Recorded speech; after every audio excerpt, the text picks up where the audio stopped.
The other side of the road is safe, where we sidestep being bothered and avoid getting involved. But rolling up your sleeves and boldly going where few dare to tread, that's walking through Samaria. Each week on our podcast, we introduce you to the special few who walk in the spirit of the Good Samaritan. On behalf of the Giving Company and your hosts, David Hendrickson and Dan Riveros, welcome to the Walking Through Samaria podcast. Well, good afternoon, everybody. Welcome back to the Walking Through Samaria podcast. This is your co-host, David Hendrickson. And Dan Riveros. Danny, how you doing? I'm good, man. Still in quarantine. We are still in quarantine. Seems like we're nearing the end. It was supposed to be 2 weeks, and we're going on 4 months. And here we are, a whole podcast season from remote. Yeah, we need to do the standard disclaimer. Dogs may bark, doorbells may ring, babies may cry, cats may meow. Like there's a lot of disclaimers that can happen in quarantine. That's right. Who do we got today, David? Hey, I am excited to tell our listeners about a very special guest, Philip Langford. He is the president of International Justice Mission United States. Philip, welcome to the Walking Through Samaria podcast. Hey, thank you, David. Thank you, Dan. It's great to be with you guys. Thanks so much. Welcome. So you're hanging out in the greater D.C. area. That's right. Northern Virginia. Wow. We're going to have to talk about kind of protests and stuff like that in a second. But if you don't mind, Philip, I'd like to give our listeners a little bit of your background here. It's pretty impressive, so it's going to take me a few minutes. If you don't mind, I'm gonna walk through this. So, to all of our listeners, Philip Langford serves as the president of IJM US, leading the teams responsible for IJM's constituent, government, and institutional partnerships. He drives the core US strategies and engagements that fuel IJM's growth around the globe. Since joining IJM in 2006, Philip has led IJM field programs in Southeast Asia, Africa, and Southern Asia to strengthen justice systems to protect the poor from slavery and human trafficking, gender-based violence, and police abuse of power. During his time as Vice President of Regional Operations for Southeast Asia, Philip led IJM's programs in the region to combat cross-border labor trafficking in domestic and multinational supply chains and the global proliferation of online sexual exploitation of children. Prior to working in Southeast Asia as Vice President of Regional Operations for Africa, Philip led IJM's field programs across Eastern, Western, and Southern Africa, targeting child labor trafficking, gender-based violence, and police abuse. Philip initially joined as the special counsel for IJM Chennai, and then launched and directed IJM Bangalore as part of IJM's larger strategy to eradicate slavery and labor trafficking across India. Prior to joining IJM, Philip was a partner in private law practice in the United States, representing and advising local and multinational clients in a full-service law firm serving business clients. Philip and his wife Lacey currently live in the Washington, D.C. area with their 5 children. Philip, welcome again, and thank you so much for joining us today. We have a lot to talk about. Awesome. Wow. Hey, you left out Great Dane puppy. Oh, wow. Purchased in the Hey, in the Philip, pandemic. They get bigger. Apparently. You should probably know that. Yeah.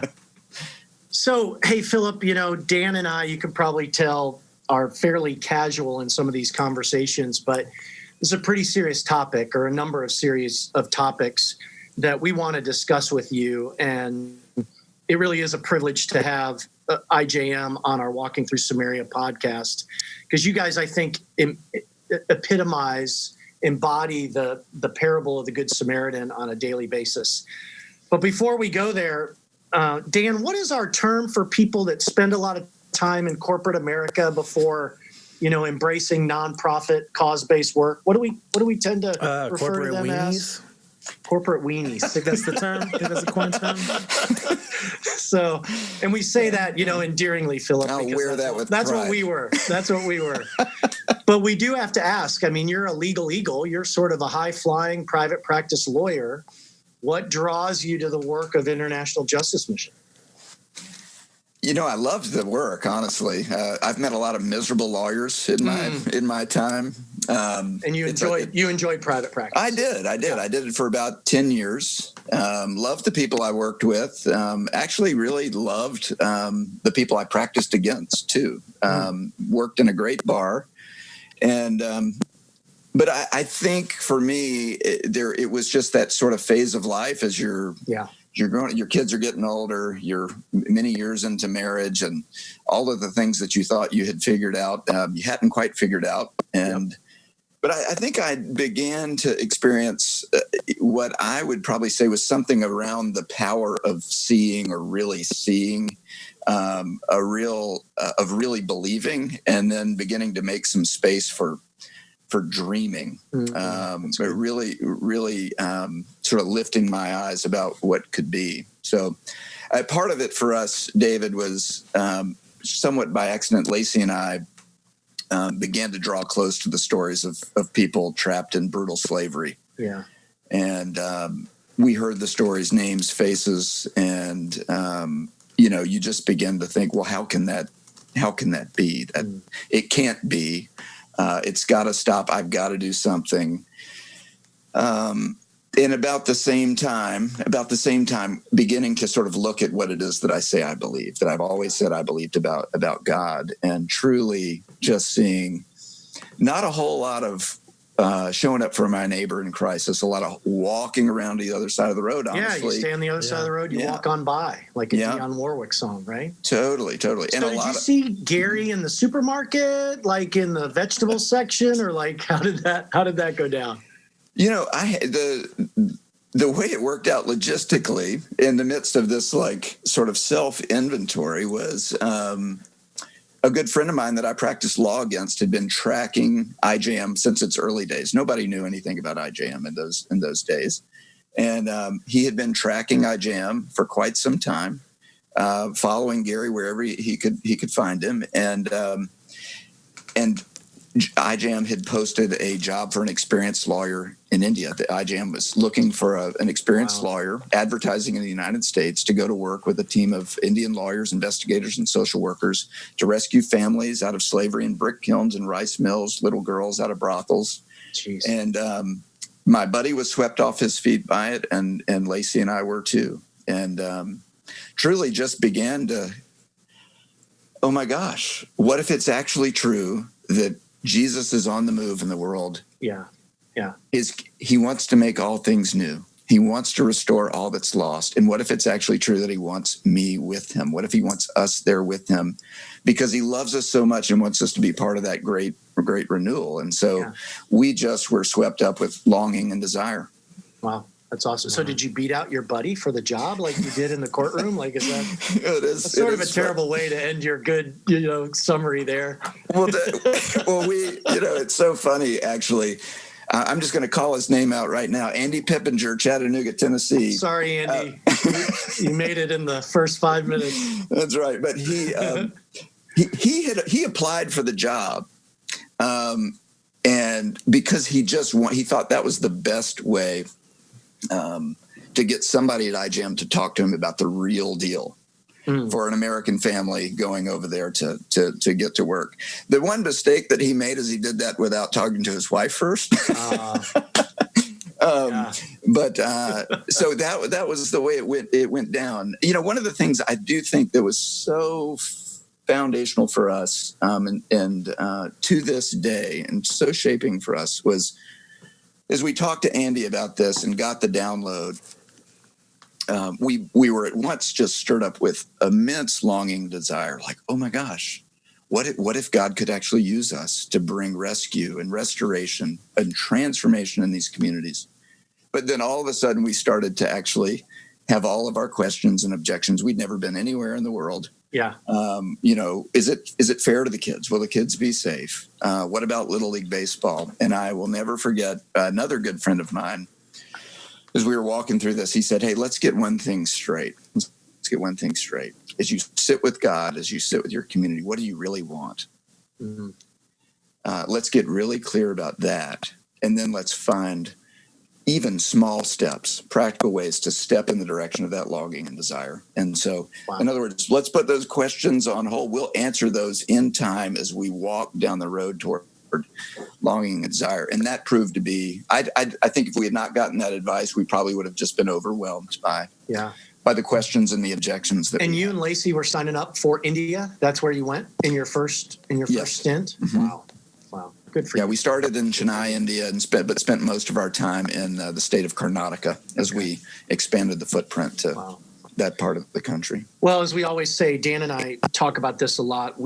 Dan and I went to Ethiopia together with a global humanitarian ministry, and we saw Christians and Muslims coming together over issues of child abuse and family breakdown, and we were just so struck by the real meaning of the Good Samaritan, which is not that you just walk on by, but or that you don't walk on by, that you walk to the other side of the road and you serve someone that's sort of been forgotten, but that very often, well, specifically in the parable of the Good Samaritan, the hero of the story is a Samaritan, and the person who's been left beaten for dead is a Jewish person, and they were culturally, politically, socially, religiously, ethnically at odds with one another. And so to walk across the road is one thing, but to walk across the road in a place you've never been before, serving people that you haven't been exposed to, we love to talk about those stories. So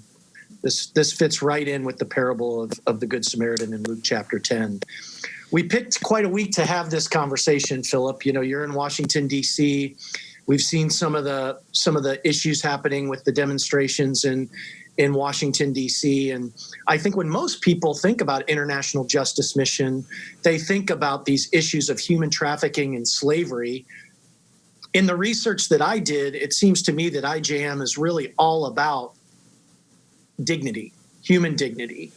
And you all actually call out police abuse of power as sort of one of these areas that you focus on.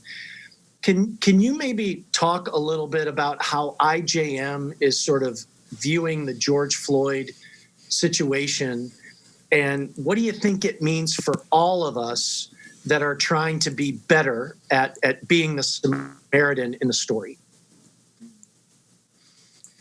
Yeah, I mean, we are filled with just deep grief and lament at IJM within my family over the killing of George Floyd at the hands of police officers who were meant to protect him and his community. Yep. I do think the deeper grief is that this grows out of this is not an isolated event, and it grows out of the deeper legacy of slavery, of systemic racism, and police abuse of power. And Mr. Floyd's killing actually just underscores the urgency of need for the body of Christ, especially in our country, but our country as a whole, to really reckon with. Do that courageous work of introspection and repentance, and the courageous work of reform. We do, David, work on police abuse of power in Kenya, and we are intimately familiar with just the sheer terror of police brutality, especially my Kenyan colleagues. We're overwhelmingly in our field offices. We are like 98% or more.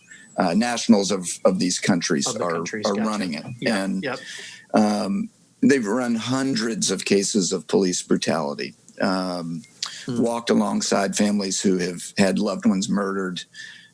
4 years ago, my friend and Kenyan brother, Willie Kimani, was murdered by a police officer that he was investigating for police brutality. So we know something of that terror and the horror and the loss and the grief of it. I think the one thing that's important to know about IJM's work on that is it takes place in the context of our niche expertise of partnering with developing world governments, where historically there's been almost no investment in even basic law enforcement capability, which then causes this widespread pandemic of slavery, human trafficking, violence against women and children to thrive. So very much our work is in that space of working with under-resourced, poorer countries to build those basic building blocks of those law enforcement capabilities that, if they are delivered with the right set of values and sense of mission, they do create environments of safety and thriving for communities that have never known it. And we've seen that happen. But I will say, I think for us, as we have been at work building that model and developing that expertise, there are now in the last year really live conversations for us about, are there some things in those environments where we've been working where we might be a contributor to the reforms that are needed in this more advanced space, better resourced space. So we're very much in a posture of listening, because there have been leaders and organizations, the Equal Justice Initiative, to name one, that have been in this fight for a long time, and we really want to listen to them. Yeah, it's just been an emotional time. Yeah, I think, and we're going to talk about some of the numbers that IJM deals with here in a few minutes, but we're in Georgia. Danny and I are here in North Georgia. Emily, who works with you, is also from North Georgia. Just a few weeks ago, we were talking about an issue that happened in South Georgia with Ahmaud Arbery. Yes. And then we had Christian Cooper. We had the Breonna Taylor issue in Louisville, Kentucky, where I'm from originally. And the hits just keep coming. Yeah. And so to some extent, we kind of see what's going around the country, and we say, how can you not be angry? How can you not be frustrated? And so any words of advice for the believers out there, our listeners, on how we sort of think about the demonstrations that have unfortunately turned into riots in certain cities and certain areas, and what should be our approach? What should be the Christian approach of understanding and grace and justice sort of all at the same time? I don't know how well that we are, how good we are within the church at lament. And I do think that is a very, very important starting place. It certainly has been for me. I never understood the Psalms before I started working for IJM. They were just sort of off the hook in terms of the language But I think the starting place in these days for us, at least one important starting place, is that sense of lament. This is not the way it's supposed to be. Yeah. This is, we were human beings were made in love, for love, to love, vested with agency and power and creativity to actually carry all of that out, to beautify, to strengthen.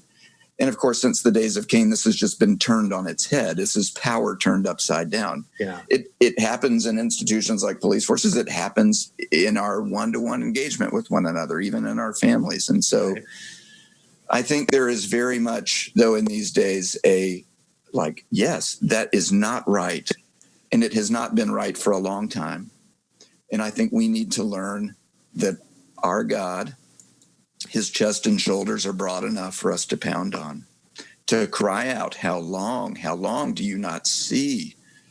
To cry out to him to arise. And then I think in that, and what I've always found for me in these spaces, I'm just thinking back even to the murder of our brother Willie. Yeah.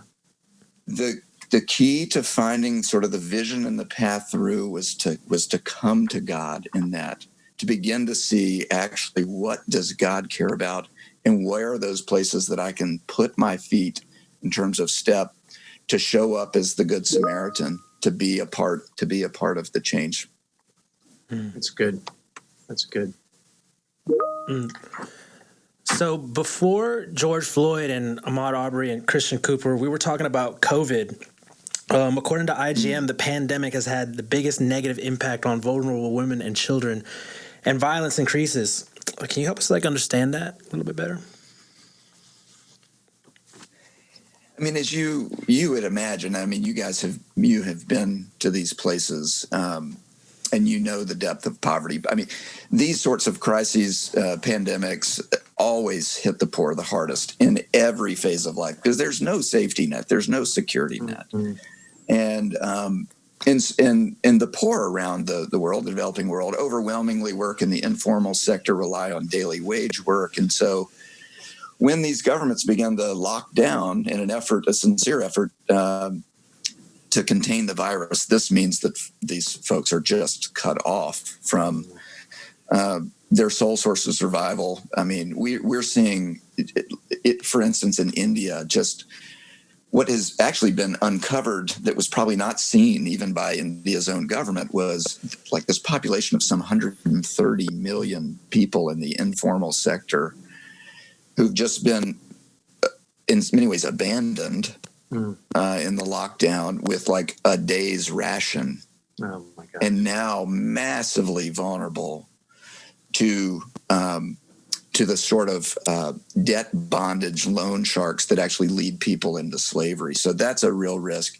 But and when it comes to women and children in the lockdown as well, now they're locked in homes and neighborhoods with their abusers or the predators next door. And so in places like Uganda, oh my goodness, we've seen quadruple the number of reports to the hotline for domestic violence that would have happened on a monthly basis in prior years. To go back to Kenya, in Kenya, where we're working on that problem of police abuse, at least as of last week, police had murdered more innocent people than COVID had taken lives. And maybe just one other anecdote is in the context of online sexual exploitation. The Philippines has become this global hotspot for traffickers to offer children, offer predators, from the U.S., Netherlands, Australia, you name it, the opportunity to live stream direct their sexual abuse. And so just with more people online for longer, we've seen the demand go up and the incidence of that kind of abuse going up as well. Jeez. Wow. So the problems are vast, and I appreciate you sort of giving us a glimpse as to some of these things that you all experience or that you all tackle at International Justice Mission. Can you take us back to the beginning? How did IJM get started? And, how did it grow into sort of the size and the scope that it is today? I think from in some ways the beginning of this was for our founder. This as he was coming out of being the lead investigator for the Rwanda genocide, where some 800,000 people were murdered by their neighbors in the span of about 100 days. This, I think a lot of folks ask the question, where is God in all that horror? But his burning question was, where's the body of Christ? Where was the body of Christ? Right. And and so in many ways that has been the heartbeat for us is how do we show up in the body? How do we show up as the body of Christ for our neighbor in these crises? Very much. And I would say this: he looked out at all sorts of amazing humanitarian organizations, missions organizations who are working in these difficult spaces where violence really thrived on a massive scale. And there were, of course, great efforts and still are great efforts on lifting people out of poverty, sanitation, water, public health, education, all these things. Right. But also what he saw was that this violence actually just threatened to undo and cripple all of that. And there was no one working in that space. So we began over 23 years ago just to try to step into that gap. In many ways, the vision in the early days was, these places are very despairing. There's zero law enforcement intervention for poor people who are suffering rape or trapped in a brick kiln. Could we, that is very much sort of in line with just the Mother Teresa model. What if we could rescue one? Yeah. What if we could get the government out of its chair, the police, to go rescue one little girl out of a brothel or one family? And then, how about the next one? And how about the next one? Mm-hmm. And so very much it's just been this process of let's find a place to start.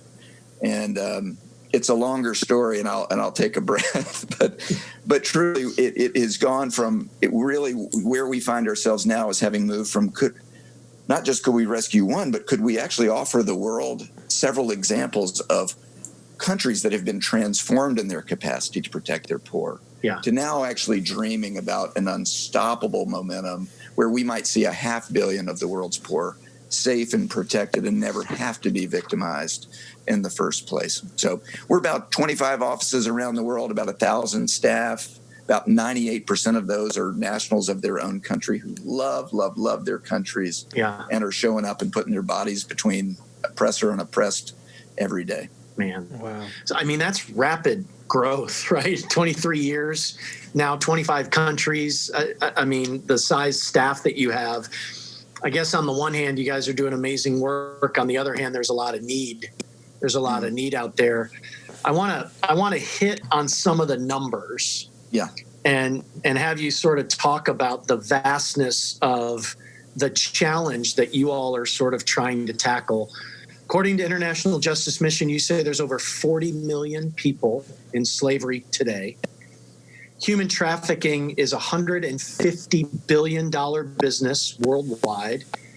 And this is one that's, I mean, those first two are tough, but this one sort of hits home even worse. 1 in 4 victims of modern slavery is a child. Yeah. So,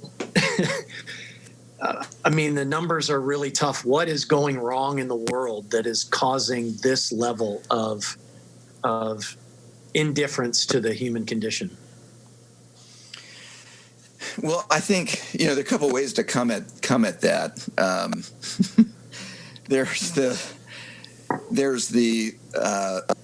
sort of the emphasis on what's wrong with human beings piece of it. I think one thing just to highlight, because it can just be so overwhelming and despairing, when you look at the 40 million people who are trapped in slavery,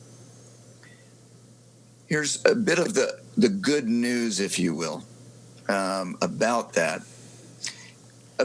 Over 70% of that, the overwhelming majority of it, is actually concentrated in about 15 to 20 countries where law enforcement just doesn't work or has not yet gotten to the place where it can do its job of shrinking the space for traffickers and masters. The other great piece of this is that slavery and human trafficking, we've seen it again and again, are highly responsive to even modest improvements in law enforcement. Listen, slave owners and traffickers are not brave. They're looking for an easy fight. They're looking for easy money. And the places where they operate at scale, where most of the slaves and victims of human trafficking are places that are marked by impunity, where the space is just wide open for them to do whatever they want to whomever they want without any fear of getting caught. But we have seen in places like the Philippines, where we took on the out in the open sale of children for sex, places like Cambodia, storefront out in the open, police literally part of the criminal business enterprise, a total turnaround possible, and that turnaround has actually driven 79% reductions in the sale of children in Cebu City. 75% reduction in Manila, an 86% reduction in Angeles City, where there was a military base that drove a big sex trade. So it is, I think the part of what is wrong is that just in these places, there has not been the adequate investment in the law enforcement capacity to actually keep people safe. Yeah. We could talk about the other part about that, but I think it's important to highlight because it can be so overwhelming and despairing. Yeah. Help me understand, and Dan, I know you want to talk about a couple success stories in a second, but on the one hand, I'm trying to just kind of get this clear in my head. I'm sure it's crystal clear to you guys, but you see the issue in Kenya. You see, frankly, the issues in the United States of police abuse of power.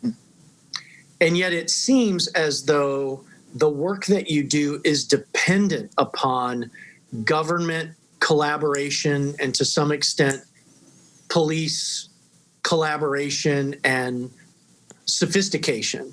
How do you sort of make sense of all that? Like, how do you lean into engaging governments, which I think you've told us as you look around the world, the more influential a government gets, the more corrupt it tends to get.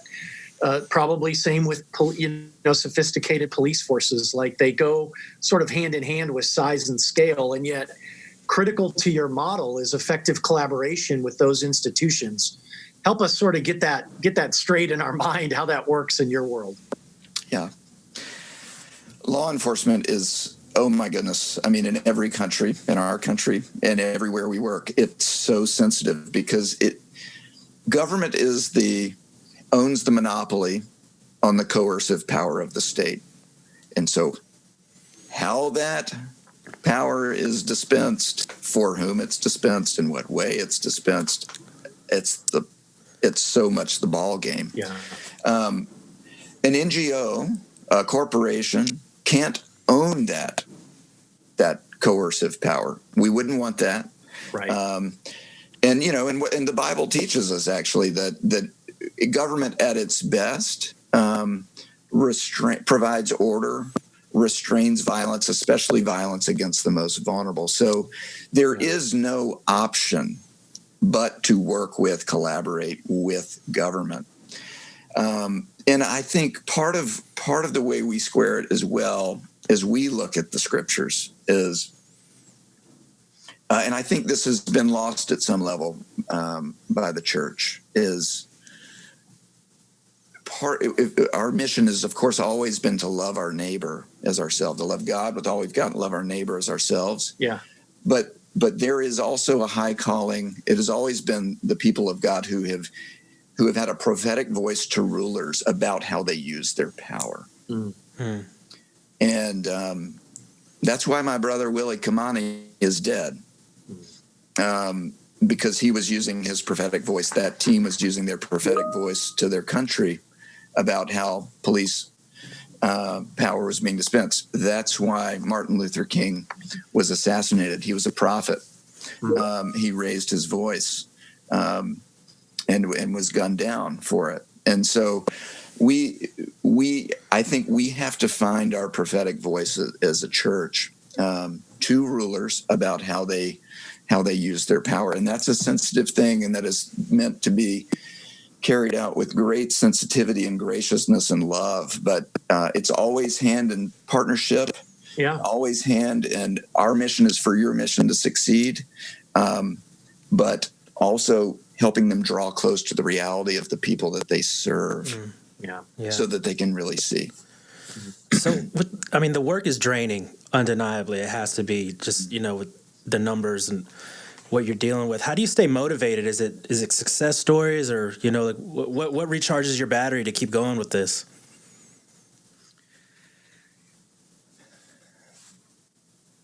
I think fundamentally, I would say this for me. I think our teams would say this too. I mean, we've just always seen our mission as an expression of loving our neighbors as ourselves. So that's front and center. We draw close. We have to. The nature of our work is we draw close to the people that we serve. We walk with them. Yeah. We know them. We know that we're just like them. Our stories are so much more similar than different in terms of what we want. But I would say it's probably two things. We've really tried to ask ourselves, if it were me, if I were trapped in that situation, if it was my child, what would I want someone to do for me? And when you sit with that question, the answer is pretty clear. Yeah. I would want somebody, whatever the obstacles, whatever the challenges, you face corruption, whatever it is, for somebody to keep coming and to keep coming and to keep coming and to scratch and claw and exhaust every effort to get me or to get my child out of that situation. And the truth is, I mean, we've had these conversations for years, because it does get hard. And you hit these obstacles and you're just like, well, I don't know what else we can do. And we've said this to ourselves. You know what? For the people that we serve, it doesn't matter how hard we try. I mean, I'm sure they would say thank you at some level, but like the only thing that matters to them is if we actually get them out of the nightmare, and that's what we would want for ourselves. Yeah. I do think there's a way in which if you just leave it there, that can be totally crushing. And that sort of thing has crushed many a humanitarian worker and justice advocate. And so I think the other thing is that we remember that this is not our weight. It's God's weight. He has promised. He actually cares about it more than we do. And we have to remember that. He cares about it more than we do. He said he's going to do it. And the remembrance, I do think the success stories, the seeing God show up, seeing the way he has fed the 5,000 with our loaves and fishes, because let's be clear, we didn't show up in any of this with all the expertise or the plan. It always has been, it continues to be, we're showing up with what we have. And it is always about just God's amazing delight to take that and blow it, just like, watch me. Here we go, team. I'm going to do it. And so we just have those stories, and that's built our muscles to stay in it and to keep going. I gave you a hard time at the beginning of this podcast, about being sort of a corporate stiff, which is exactly what I was before I got into nonprofit work about 5 years ago. It causes me, though, because of all my time in companies and business, to think about sort of the economic side of this, right? So it sounds like as part of your ministry, you have to influence governments, which is just a significant, it's a significant step to take. I have to think, as human trafficking, human slavery, police abuse of power gets eradicated in a country, that there's sort of these supplemental, maybe side sort of benefits, GDP, job growth, wage growth. I wouldn't even begin to know what they might be. But is there some of that? I mean, you're talking about a macro level, right? You're dealing with governments and police forces and those types of things. Is there sort of an equal macro sort of benefit? Not just obviously the individual stories which keep you going every day, but something maybe on a larger scale? For sure. Listen, I mean, we would say, our founder has written a book called The Locust Effect. The subtitle to that is Why the End of Poverty Requires the End of Violence. And of course, the world has made great efforts in lifting people out of extreme poverty, but the widespread violence against the poor will undermine those efforts. The World Bank's done a ton of great research on the impact of violence against the poor. Gotcha. I'll give you in terms of on GDP, on economic outcomes, on community outcomes. I'll give you an anecdote from Uganda. Violence against women is widespread in Uganda, and one of the forms of that is land theft from widows. The common picture when I started working in Africa probably 11 years ago, at least 1 out of 3 women upon the death of her husband would have community members, often family members, coming in with machetes, spears, running her and her family off of the land. All against the law, but just no law enforcement response there. Gotcha. Widows would tell you. In fact, there's a humanitarian organization that we were trying to partner with. Wanted to build them a house. We're talking a modest house, okay? Like 1 room with a roof, keep the rain out. Widows did not want that house. Women did not want that house, many of them, because it would put a target on their back. It would invite, They would not cultivate all of their land because they didn't want it to look too productive. And of course, what we do know, there are great organizations out there that have done some amazing research to show the economic benefits of this. But when women are safe in their person and land, household savings go up, education outcomes go up, health incomes go up, whole country GDP goes up. These are the things that you're talking about, David. And I think that is the knock-on effect for sure. Wow. That's incredible. So Danny asked you about, COVID and the challenges that the pandemic is creating for the most vulnerable. And man, just the creepy factor of the online activity. We think about the benefits of technology, and everybody's so crazy social media intensive these days. But there's a real downside to cyber, digital, whatever. And tell us a little bit more about how much harder kind of the cyber violence. You talk about online child abuse. What does that even look like? And what did it mean for IJM to all of a sudden, not only do you have to influence governments and police forces, but you've got to be into security and cyber protection and stuff? Yeah. I think a lot of us actually in kind of the internet safety age are familiar with the danger to our children of grooming, of predators, of pedophiles online, grooming and befriending folks online, and then manipulating children into an abusive situation. And that is a real thing, and a real thing to be addressed. The thing that we're working on in the Philippines involves a trafficker in the Philippines who is exploiting a child, offering a child for sale to a predator who is maybe in the United States or in the Netherlands or in Australia, mostly Western world, rich world, willing to pay anywhere from $25, $50, $125 for the opportunity to live stream direct the abuse of that child. And sometimes it's with other children involved, siblings. The traffickers themselves often are family members or close relatives who are doing this. It's a real, I think one of the biggest challenges of it is currently on these platforms, these social media platforms and the like, where this is happening.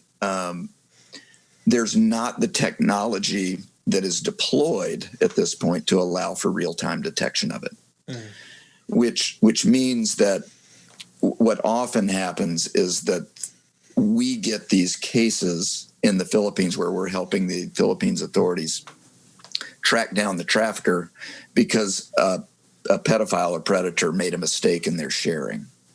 And of course, international law enforcement is many governments are really all over it trying to clamp down on that. But we will get referrals from, say, Homeland Security or the Australian Federal Police, and then begin to work with the Philippines police to do the investigation to bring that trafficker to book. So it's very, very difficult because right now, one of the big priorities that needs to happen is to deploy the capability within these platforms for real-time detection, both within the payment systems, but also on these social platforms. Because otherwise what we're talking about is children being abused 2 years, 3 years, 4 years before they're ever rescued. And so that's a big challenge. Do you, again, it's just so creepy, right? And no, in the eyes of God, and I'm sure in the eyes of IJM, no creepier than the other stuff you have to deal with. But you talk about influencing governments, engaging with investigative organizations, police forces, et cetera. I mean, are there other people to hold accountable here? The internet providers, you mentioned the payment systems, like does that become part of your scope and the work you have to do?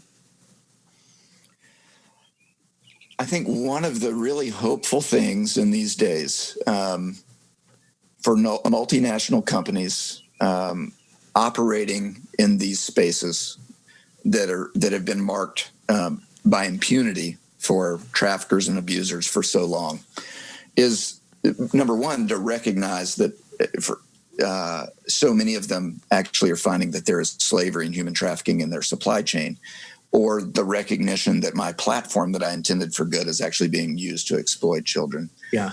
And what is happening because consumers now and investors increasingly, they don't want just a good product at a good price. And especially the millennial generation and younger want companies and brands that they can trust, good citizenship, that they believe in. And so it is becoming increasingly intolerable for for that to persist. And so really one of our big priorities is really driving partnerships with these multinational companies, where they can, in these spaces, work with us to use their influence to bring about the change in political will within that operating environment, that would actually shrink the space for the trafficking, and at the same and benefit these whole communities, and really address what they really need from the business side, which is to get slavery and trafficking out of their supply chain, get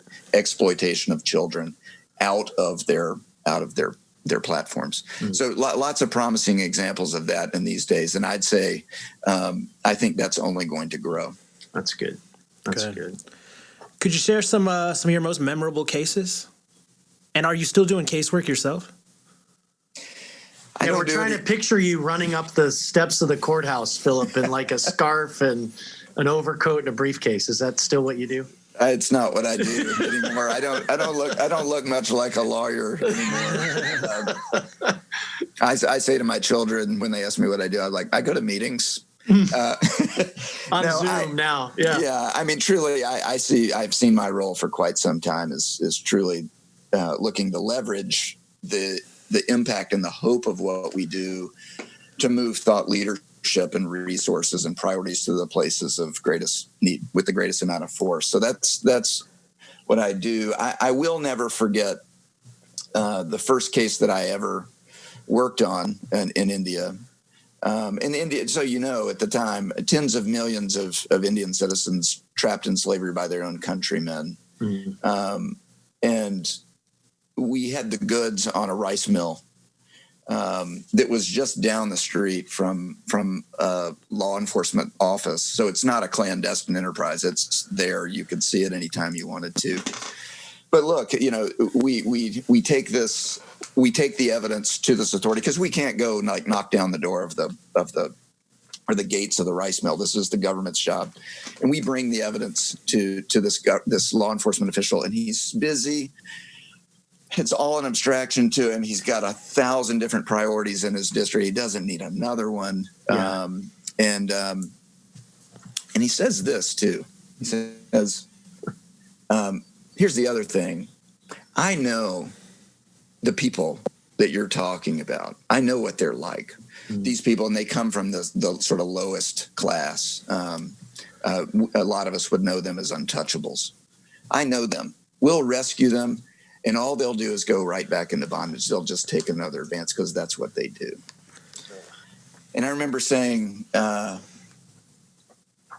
sir, you might be right, but would you just come please see for yourself? Because we knew the stories. We knew how horrible it was. And I remember walking in with him, me and my team, and this law enforcement official and the police in tow. And we come across this man named Jayabal, who is elderly man, crumpled in the heap behind barbed wire. And he sees us and he begins plead. He sees that government is with us too. And he begins to plead with us and to that government official to save him from that wicked man. And he begins to describe to him how when he's too sick to work, when he doesn't meet his quotas, or if he's just pissed off, he takes a sewing needle used to sew up rice bags. It's about 8 inches long, a little bit longer than my pen here, and would stab him in the legs and groins to punish him and to make an example out of him. Total game changer for that government official. Because what had been an abstraction for him, now he saw with vivid clarity. He saw his neighbor. Yeah. And there was no doubt. You could see it. You could see the change. There was no doubt in his mind what his number one priority was that day. His job was to get those people to safety and restrain that man. And truly, that has been the sort of the flywheel of the power of seeing, of helping people draw close to the thing that's hidden, that really is changing India. There is what was not even at the city, county level is now part of state and national level conversations. And I mean, and the things I could just tell you now about survivors in the lead, people rescued from slavery and the lead of the change, absolutely just ridiculous. But it's that, for me, it's been fundamentally, the power of seeing, we just have to see our neighbor. We have to draw close, and we just have to stay until love can finish its work. This is hardwired in every human being. Yeah. This guy was not a pastor or an evangelical. Yeah, right. Oh, that's an incredible story. And I in the couple minutes we have left, Philip, it causes me to sort of say, why do we become passive as believers? Because like you said, it's hardwired. We're seeing it happen all across the United States today. We're hardwired as believers and as people created in the image of God, equally loved by God across the world, to shake our fist at injustice. And just like with George Floyd or Ahmaud Arbery or Philando Castile, whoever it might be, I fear that there's a little too much. I'm gonna state my case on social media. I'm gonna do right by that, but I'm not gonna change what I do day to day. I'm not gonna take the time to walk to the other side of the road, and I'm not gonna get my hands dirty. I'm gonna talk a good game, but I'm not gonna take the time. What do you say to let's just call it the Western Christian church, about the calling we have as believers to get messy, serve the least of these, to not only be angry on social media by injustice, but to actually get in the middle of the action and sort of cause for a different outcome? The thing I love about Jesus is he makes it pretty simple for us, Yeah. The Bible's a long book. And I don't understand it all, but he just zeroes in on like, hey, two things: love me with all you've got, love your neighbor as yourself. Yeah. I think so that we can just keep that in front of us, number one, and raise our vision. What does it mean to then love my neighbor as myself? But I think for most people, maybe I'm projecting, I think that most people want to go to the other side of the road and draw close. But I think some fear and despair can creep in, because these problems can just look so overwhelming, and where to start. And I mean, could I even be of any use? What could I do? And what if I screw it up and do it wrong? And so it's my experience with it is, here come the questions. Here come what about all the others that I won't help, right? You just told me that there are 40 million. I help one, so what, And I think our experience with it at IJM and the leaders that we've tried to sort of follow in the train of, go to that place of longing. What do you want? Yeah. Find a way, and find a way to love that one neighbor, and then maybe you can love the next one and the next one. No one's going to have the full plan for solving systemic racism, but what's the step I could take today? Right. And Mother Teresa, she was arguing with her fellow priests one time about actually going to save a bunch of people suffering in a civil war in the 80s. And she just reminded them, she said, in Calcutta, in the face of all these people just dying in the streets, we started with 1 + 1 + 1. And then she was like, and now over 42,000 people we've walked with and served and loved and cared for in this journey. I think we've got to recapture some of that. We got to get over ourselves a little bit. I think there's a little bit of arrogance in it too. Like, if I can't do it perfect, if I can't figure the whole thing out, then I'm not going to even try. But I think we just have to find a place to step.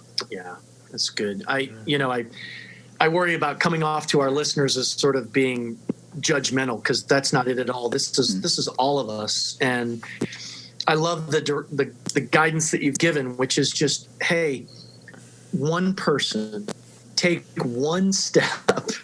And I do just want to reiterate one more time for our listeners, the reason for this podcast, Walking Through Samaria, is not to, you Google the term Good Samaritan, Philip, and you'll get 30 million results. And you'll get anything from somebody who rescued a dog, to who fed someone or changed their tire on the side of the road.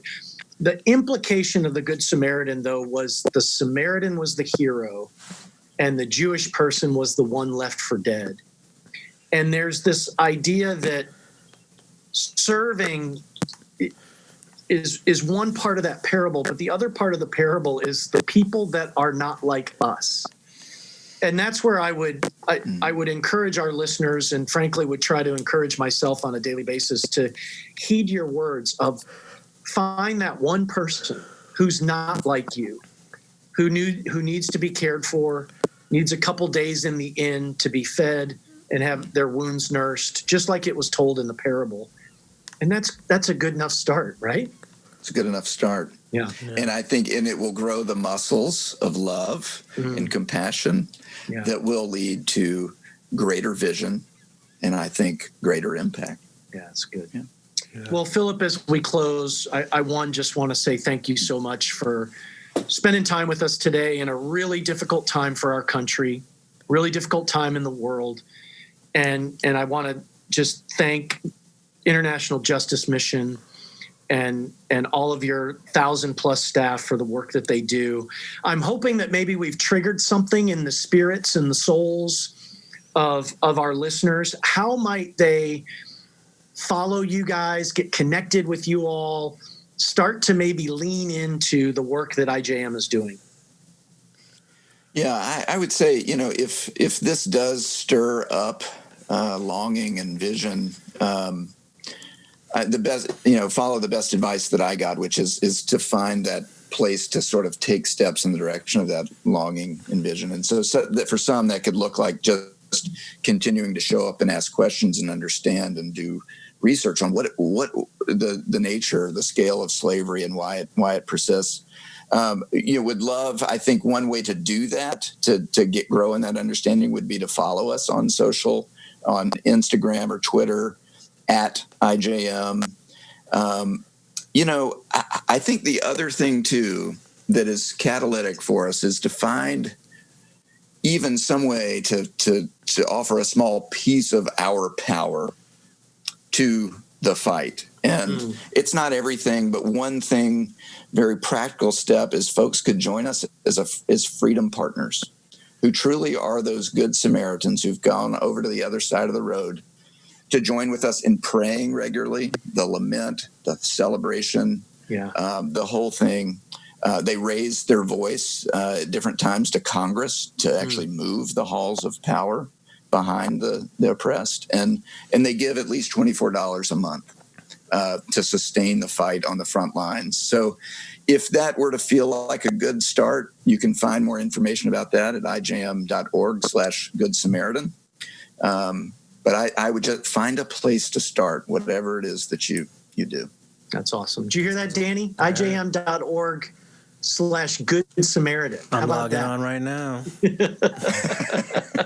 Well, Philip, just before we let you go, thanks to you. We should thank Lacey, right, for coming alongside you as you absolutely should. You decided to do something because your buddy, right, that didn't work out so well in that scenario. But you and Lacey, seriously, and your family, for being an active part of the solution to human trafficking, to slavery, to abuse.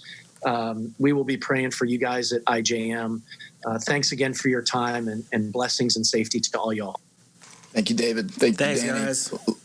Love what you're doing. Love it. Well, that's it for today's podcast. This is David Henriksen with co-host Dan Riveros and good friend Philip Langford from IJM US. Thanks so much for tuning in. We'll talk to you next time on the Walking Through Samaria podcast. Thanks, guys. For more content like this, visit us at givingcompany.com. Thank you for joining us, and we'll see you next time on Walking Through Samaria.